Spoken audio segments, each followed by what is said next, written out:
Mulai kemarin pemerintah memberlakukan penerapan pembatasan kegiatan masyarakat atau PPKM berskala mikro di Jawa dan juga Bali. PPKM mikro ini diberlakukan karena PPKM sebelumnya dianggap tidak efektif menekan penyebaran COVID-19 di Indonesia.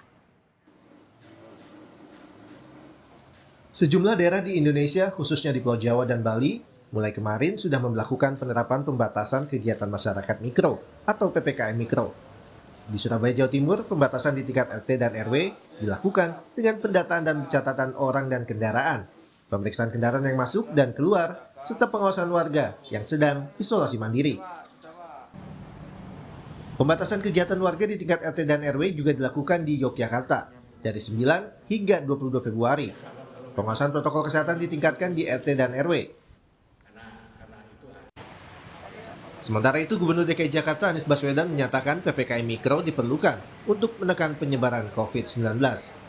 Anies juga mengimbau warga DKI agar tidak berpergian pada libur panjang akhir pekan nanti dan tetap di rumah saja.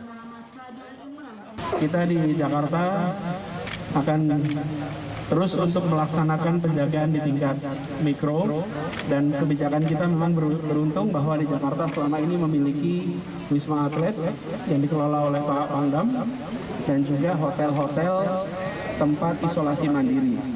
Karena itu mereka yang terpapar positif bisa diisolasi agar tidak berpotensi menularkan kepada yang lain.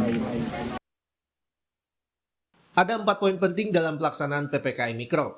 Yang pertama, pembelakuan pembatasan kegiatan masyarakat atau PPKM Mikro berlaku di 7 provinsi, yaitu DKI Jakarta, Jawa Barat, Banten, Jawa Tengah, Yogyakarta, Jawa Timur, dan Bali.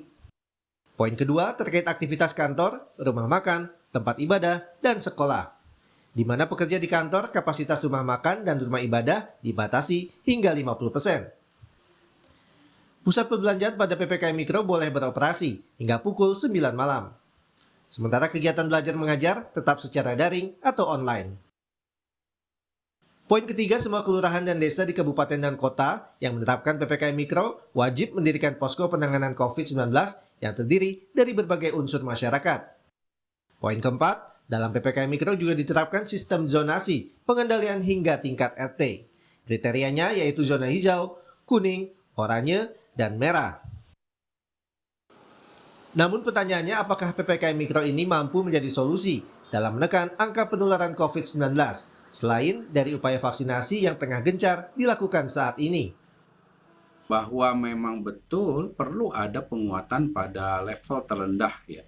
Dalam hal ini untuk pemerintahan kan tentu di level desa, kelurahan untuk menguatkan respon yang juga didukung oleh masyarakat itu sangat saya dukung, dan betul sekali karena kita menghadapi perang maraton ya panjang, sehingga keterlibatan secara aktif dari masyarakat yang sifatnya itu bottom up ya, dari untuk masyarakat dan difasilitasi dan didukung oleh pemerintah pusat ataupun daerah, tentu harus dibangun.